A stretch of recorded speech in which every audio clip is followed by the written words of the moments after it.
All right.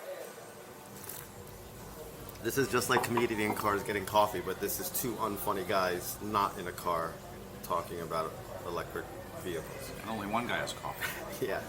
That fast, yo. I don't even have. Can I have that spoon? Yeah. So anyway, I'm John, and that's Moshe, and we want to talk about the BMW C Evolution electric scooter, which I'm currently testing for OTL. And you rode 2 years ago or last year? 2017 October for MCN. For Motorcycle Consumer News. Yeah. And we have very different opinions on it because you told me last year that you loved it so much, and I got on it, and I was like, what does Moshe love about this thing? So, yeah, what? I think that BMW made a great first volley with this product because it seems to be fully baked. Mm-hmm. The mileage that it gets is pretty true to what they promise you. Mm-hmm. The way that it behaves as you're running low is spectacular. It gives you plenty of warning, gradually comes to a slower speed. It gave me about 5-6 miles over when it said it would be dead. So you rode it right. I rode it to death to see what would happen when it dies. Oh, so I rode it beyond E, 5 or 6 miles around the neighborhood, and then I pushed it home. Mm-hmm. 605 pounds home. 605 pounds. But that's not as much as I have to push the Zero, which we'll get to later. I actually threw up my back pushing the Zero. That's another story. But I think, and essentially the way that it looks and the way that the way that it behaves was like the ultimate city commuter machine. It's super cheap to run. I did the numbers. Remember, it was like 1/6 or 1/7 the cost of running the 650 scooter if you factor in gas and maintenance. There's no maintenance. There's nothing to do. You're talking about total cost of ownership. Total cost of ownership and gas. From purchase to gas to maintenance. It's nothing. In like a year and a half. Yeah, in a year and a half you make up the price differential between the two scooters, and after that it's gravy. Plus the convenience. I don't have to go to the shop. I don't have to get service. I'm sorry, just on your corned beef, how do you want those steaks? Over easy, please. I think it looks good. It's comfortable. Mm-hmm. I don't understand how it's not successful other than people being afraid to adopt the technology now. They freak out over it or they think it's expensive or whatever. But well, it's interesting because I was hanging out with Airheads over the weekend. No, I'm sorry to hear that. We're recording this. I know. But no, what surprised me, and I think what has been a change over the last couple of years, is that there was no derision. Oh, really? There was genuine curiosity. That's why I was. I know. Because they're typically Luddites and they're afraid of fuel injection and stuff. Yeah. But they and I told them, I said this BMW is simpler than your Airhead. It is. It literally is. Yeah. And so there was some curiosity about it. So I think attitudes are slowly changing over time. But I don't think they sold. No, they didn't. Not in enough quantities to continue because they are ceasing sales in the U.S. as of at the end of 2019, and they actually only sold it in a number of states. Yeah. Coastal states and I don't know, maybe Illinois. Not in the middle of the country. Not in the middle. But was it a compliance? What do you vehicle? mean? Was it no? There's no fleet compliance in motorcycling, to my knowledge. Or I was wondering if you blend it together. You blend it together with cars and it allows them to comply with. Otherwise, Honda would be like that's true. Heaven, that's right? true. But I think the idea was, and it's still selling in Europe, correct? They're not ceasing production. That I do not know. I think they are keeping it alive in Europe. So the primary difference between here and Europe, to my knowledge, is the European motorcyclist looks at his vehicle in utilitarian terms. He uses it as a commuter. He uses it to get back and forth from places. The American motorcyclist looks at it in terms of leisure. He goes out on the weekend. So the American motorcyclist puts on average, I think, something like 2,200 miles a year. Mm. So commuters like us, we put on much more. But the case for commuting is rapidly going away. So if you remember, Andy Goldfein's old articles in the Aerostitch catalogs, it was like, ride a motorcycle, it's cheaper, it's better for the environment, blah, blah, blah, blah, blah. If I compare what it cost me to commute on my bike versus commute in my Volt, I haven't done service to my Volt in 30,000 miles. I think I rotated the tires once for $14. It doesn't cost me anything in gas. I think I fill it up maybe once every 2 months. Wow. So the RT is, every service is $500-$600. Yeah, It goes yeah, through yeah, tires yeah, every yeah, 15, yeah. 20,000 miles. Each set of tires is $400, $500. So that whole argument of a motorcycle is cheaper or better for the environment is out the window. It really Yeah, comes down it to is. whether you just love to ride enough to do it and pay more for it. And you're talking about gas engine. I'm But talking- when you switch to electric, like the C Evolution, then That whole argument comes back. the math changes again. That whole argument comes back. But to tell a motorcyclist that your argument to ride or not is based on math is insane. It's a pleasure. It's a visceral pleasure. yeah, People yeah. will pay more for. And that bike, I felt, gave you that visceral pleasure, all that torque from. I mean, I overlaid the torque charts on my video about it, where it was, the 650 torque curve like this, and the electric one has this mountain of torque right Yeah, from yeah, zero. yeah. All the while, the gas engine has to rev up just to get to here. Yeah, yes. I mean, that's great. And the acceleration is great. The reverse gear is great. The seat was comfortable. The reverse I gear loved is it. fantastic.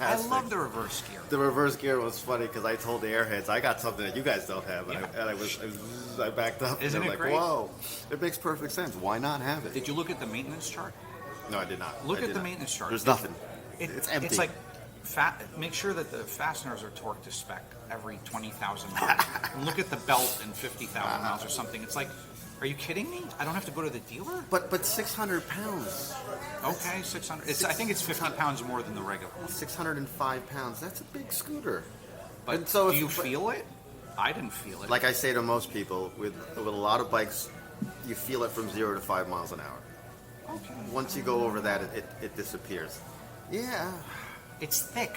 Well, the Zero is like how it's thin. Yeah, yeah. And you feel that like the weight of a bike, you feel more when it's thin because it's kind of toppling over and you're holding it up. But this thing is so fat. You're sitting on the seat. Your Yeah, feet are on the yeah, ground. yeah. It's low. What do you feel that it's 600 pounds?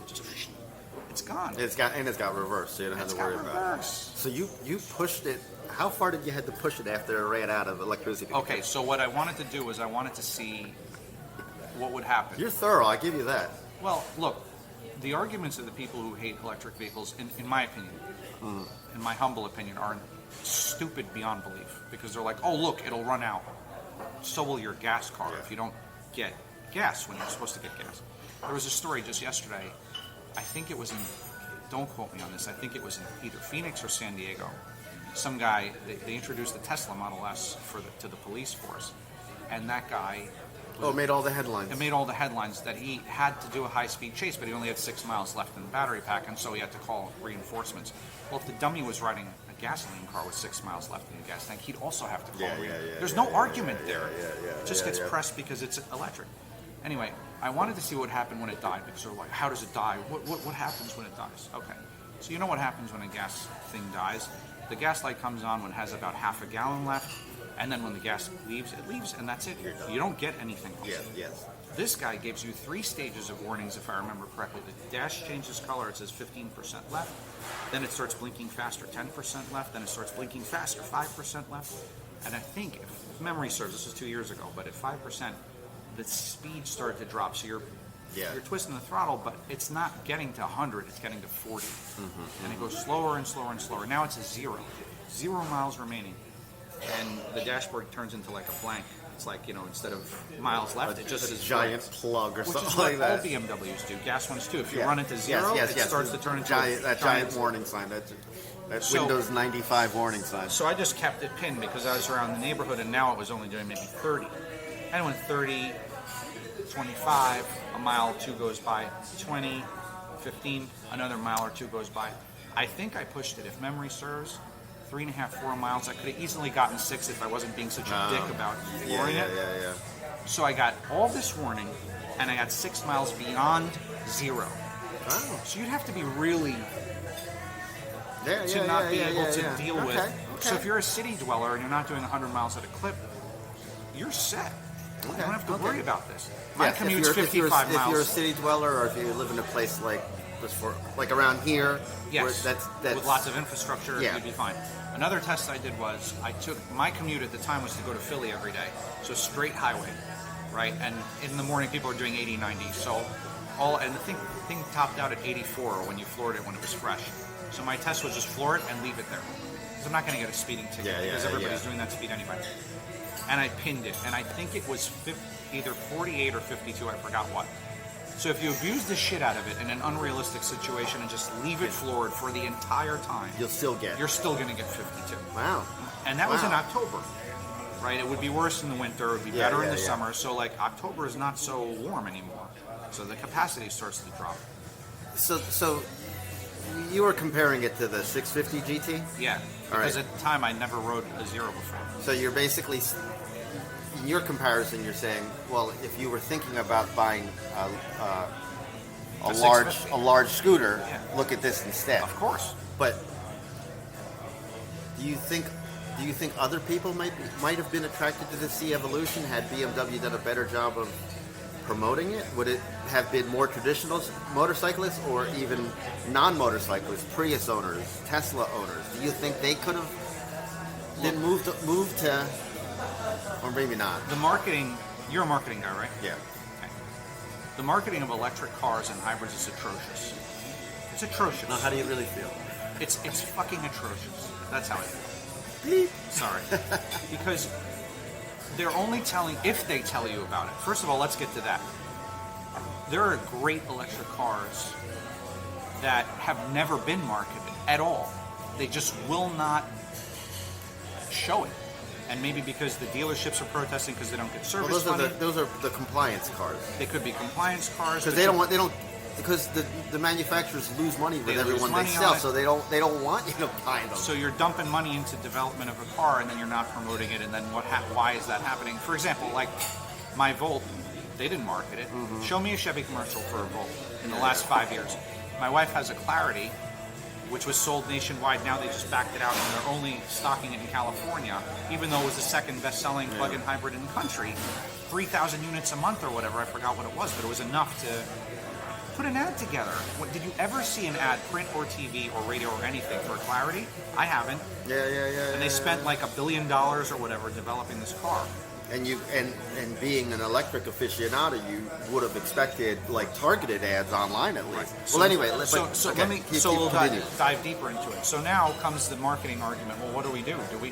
Do we market the car as just like a regular car but electric, so that the masses come in and they say, oh, it's just like what I'm used to, and I have a transmission lever, even though there's no transmission and all this other crap that's there Make it to familiar. make you feel at home. Make it feel, no, the transition, Right. yeah. Or do we market it as, hey, this is the future, and this is how it works, and this is why it works? Or are we going over their heads? And then go deeper still. It's all about the environment. It's all about clean air and clean water and this and that.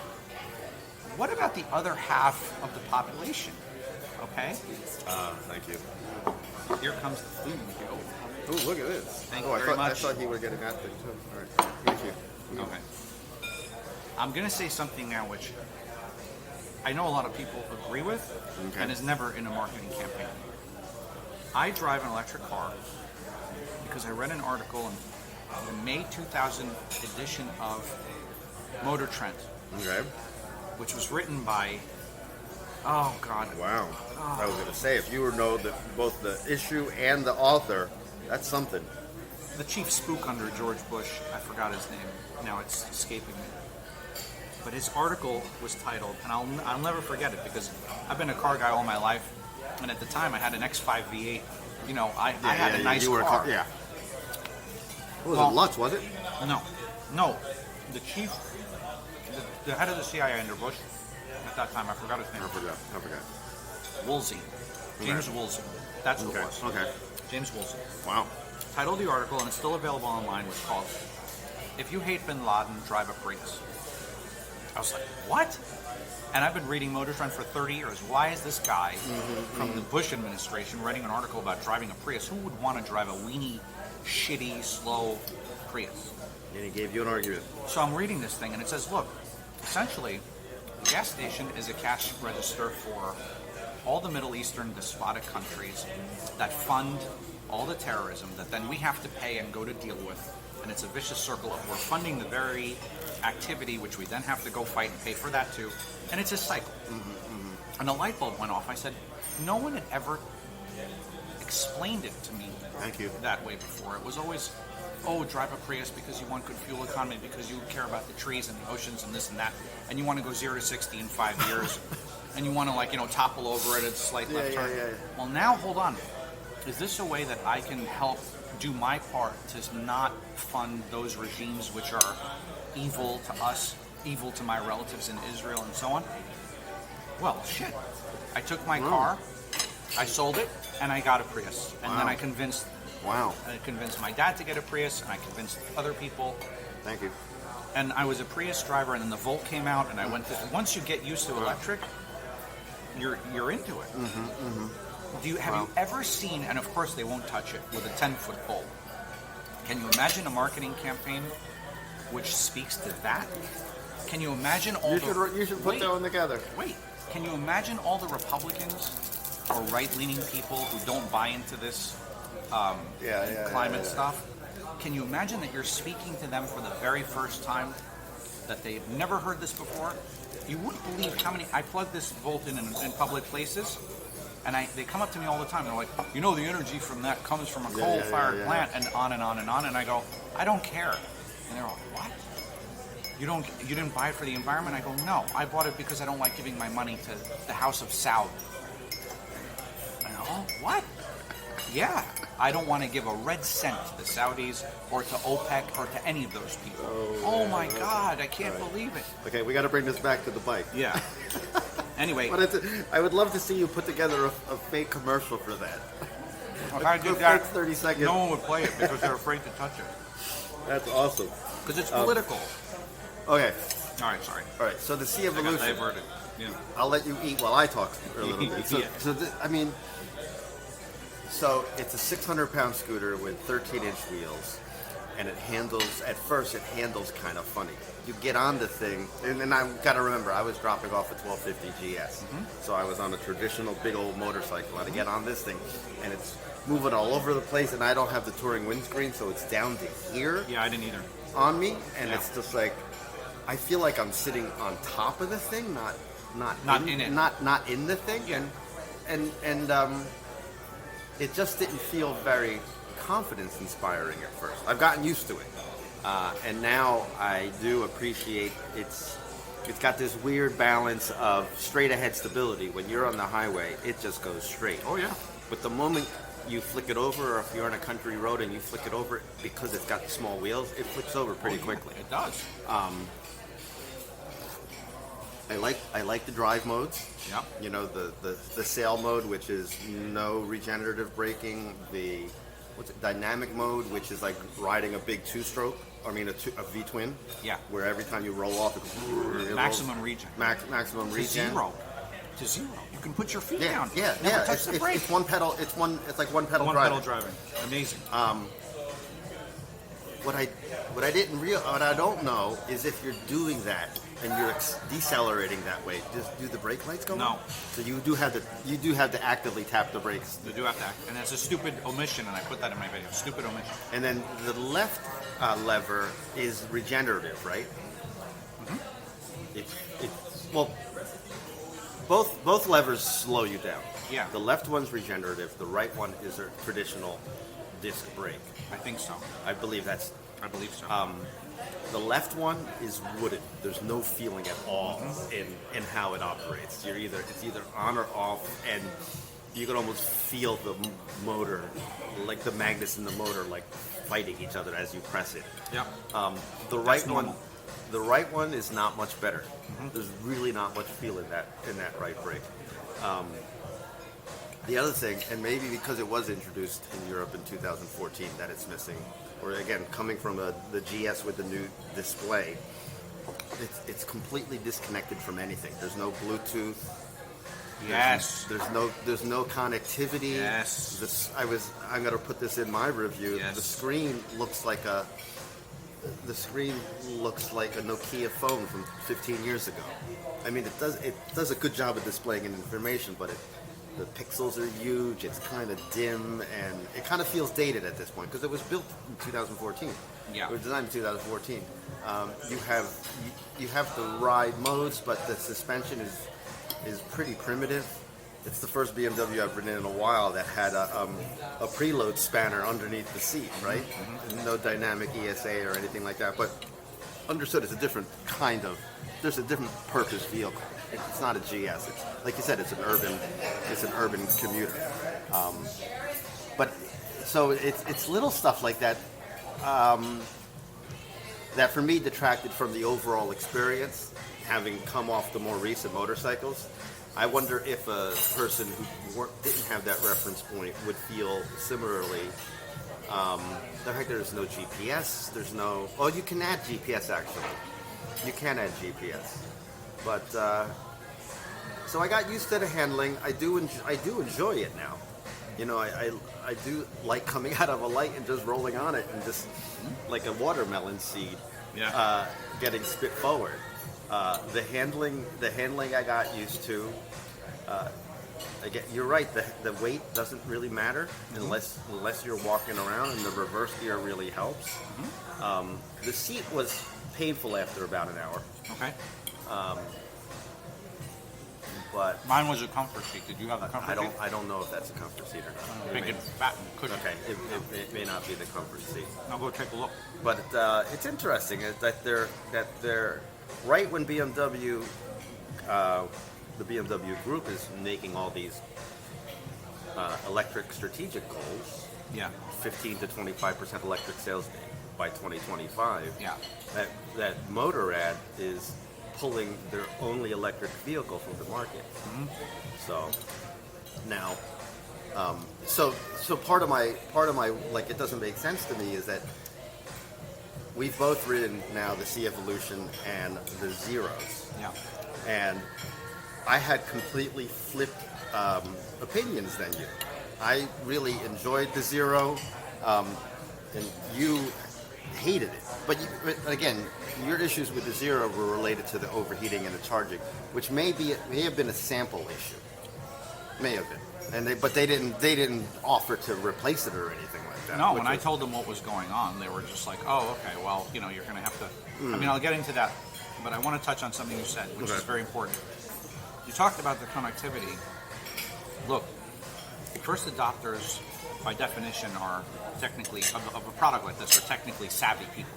Wow. And you can see it in the Zero. Like they give you, I'm sure you had it. They give you an app. You can control so many parameters of the bike, from the power to the regen, the top speed.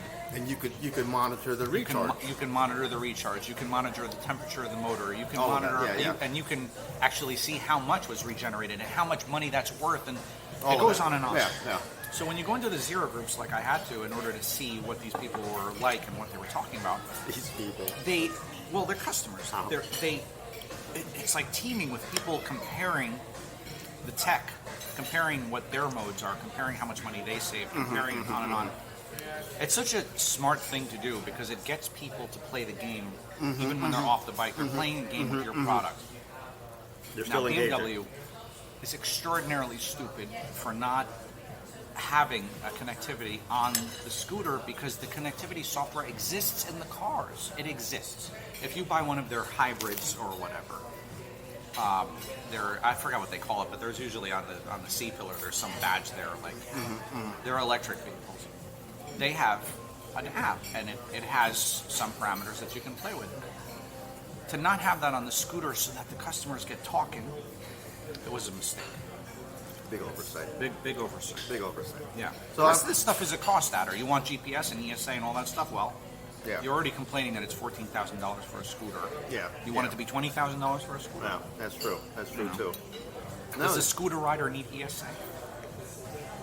No, probably not. But so to get back to it though, I think we were talking about it before we started recording, that like Tesla has already proven that you can sell a competitive car using current battery technology and current charging technology, and that with motorcycles, the C Evolution, all the Zeros, the Harley Livewire, the Energica Ego, all of them are proving that they haven't solved that puzzle with motorcycles yet.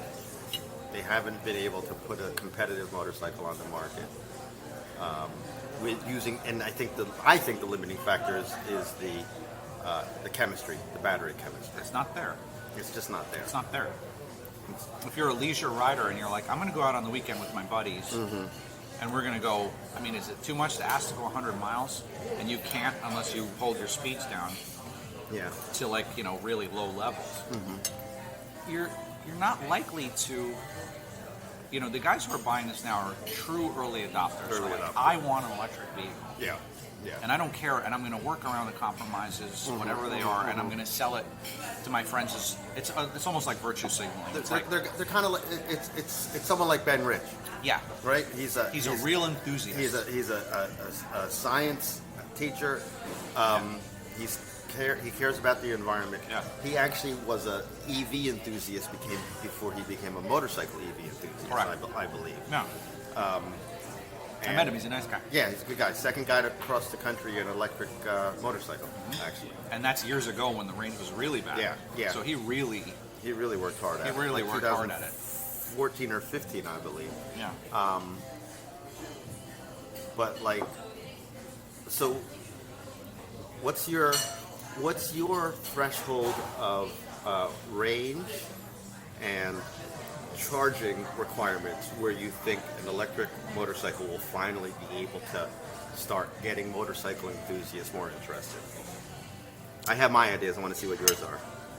It's not an easy question because I think motorcycling presents unique challenges that aren't in the car space. Okay, the car space is about, I want a stylish vehicle, I want to signal my virtue to the public, look, I'm all about the environment. Tesla is a sexy car.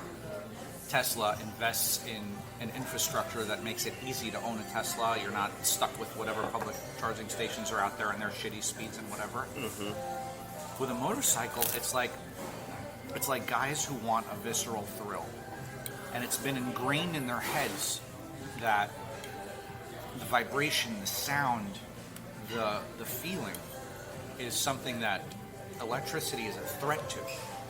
And they say that. They're like, well, how are people going to hear me coming if it's silent? Well, did you think about the fact, I mean, this was a big thing for me. I don't know if you felt that, but when you got on the first electric bike ever in your life, that you could actually hear the traffic around you, hear it coming up behind you. All of a sudden, that sense was awakened. That sense doesn't exist on a gas bike. You have to keep your eyes open like a radar, but here you could hear them coming. That was like a revelation, right? So the range has to be there, but an explanation to the customer that this isn't a threat to your sense of that thrill that you get. This is actually exponentially higher when you touch the throttle and you have maximum torque from zero. You're not waiting for this. You're not waiting to shift. You don't have that back and forth. It's so much easier to master being smooth when all you have is one. I'm saying this because it's a marketing issue. Okay. They're But- failing. But in order for that, What in order specs for have you, to be in there? order for you to even make that argument, Yeah. what specs need to be there? All right, look. To me, if you had a range, a realistic range of about 200 miles, Okay. and by that I mean 200 miles best case scenario, worst case scenario if it was cold and I had the thing floored, I was going realistic highway speed, 75, 80, that it would do 100. Enough to take me to work and back in case there's something wrong with the charger there, we could start talking. All right? And now add a little bit into it. I need some storage. I know that detracts from the aerodynamics. It adds weight. I need a windshield. That detracts from the aerodynamics, right? All these things are going to pile on this poor thing and make it really work hard and make the range even lower than it was. But we need to bring it up a little bit. Your gas car doesn't go more than 300 miles, 350 miles on a tank, usually. Now you can do that in a Model 3. There's no compromise anymore there, but here there still is, and you're only going to get real enthusiasts like Ben to really kind of like buy into it and sell it. Yeah. Well, he made a good argument when I talked to him, last spoke with him. Yeah. He was saying that more than the battery chemistry, the charge network is just as important. Correct. That if you had, even with current bikes, if there was a charge station at every Starbucks, for example, in every little strip mall, where you can get an 80% charge in half an hour while you went in, even with current battery technology, that current electric motorcycles would become more popular. And that's a pretty strong argument. Yeah, please. I agree with him. So, but And we're here where it exists. Imagine being in like Tennessee.